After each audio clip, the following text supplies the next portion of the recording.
శివ భక్తులకు హిందువులకు అత్యంత ప్రీతికరమైన శ్రేష్టమైన పర్వదినం మహాశివరాత్రి.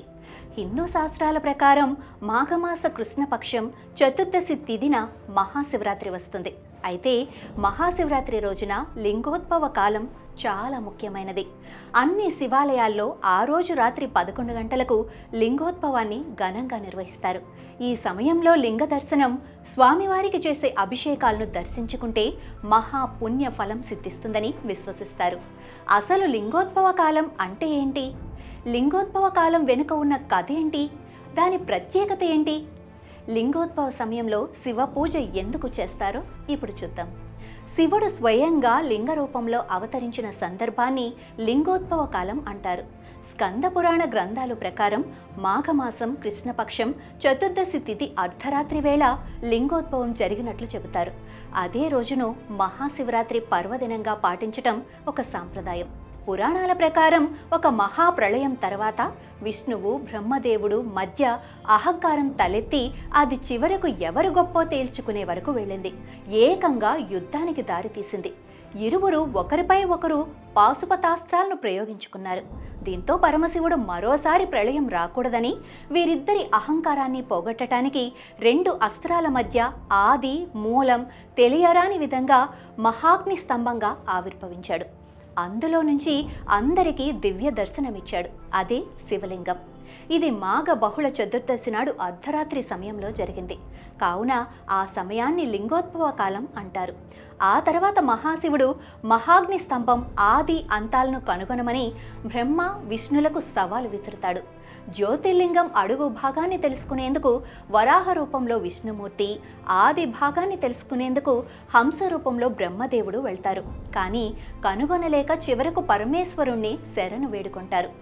అప్పుడు శివుడు తన నిజస్వరూపంలో దర్శనమిచ్చి వారి అహంకారాన్ని పోగొట్టాడు. లింగోద్భవ సమయమందు మారేడు దళములతో శివుడిని దర్శించుకోవటం ద్వారా 76 జన్మాలలో చేసిన పాపాలు నశిస్తాయని సాక్షాత్తు ఆ మహేశ్వరుడే పార్వతికి చెప్పినట్లు పురాణాలలో పేర్కొన్నారు. అలాగే లింగోద్భవ కాల సమయంలో పరమశివుడికి జలం, భస్మం సమర్పించటం శుభకరం. మరో కథ కూడా ప్రాచుర్యంలో ఉంది. భారతీయులు జరుపుకునే పండుగలకు ఏదో ఒక ప్రాముఖ్యత ఉంటూ ఉంటుంది. హిందువుల అతి ముఖ్యమైన పండుగలలో ఒకటైన మహాశివరాత్రి వేడుకకు కూడా మరో నేపథ్యం, చాలా కథలు ఉన్నాయి.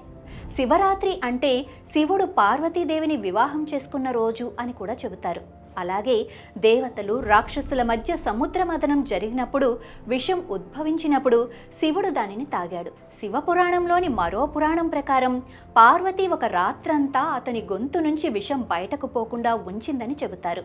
శివరాత్రి నాడు శివుడు లింగ రూపంలో విష్ణువు బ్రహ్మలకు కనిపించాడని, వారు శివుని ప్రారంభం ముగింపును కనుగొనటానికి బయలుదేరారని కూడా నమ్ముతారు.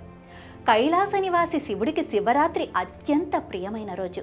శివరాత్రి నాడు తనను పూజించే భక్తులకు ప్రత్యేక ఆశీస్సులు ప్రసాదిస్తానని వాగ్దానం చేస్తూ శివుడే పార్వతిగా అవతరించాడని శివపురాణం పేర్కొంది.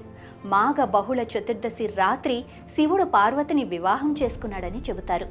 ఆ విధంగా ఆ రాత్రి అందరూ దేవతలు జాగరణ చేసి గిరిజ వివాహాన్ని వీక్షించి శివపార్వతులిద్దరినీ పూజించారు.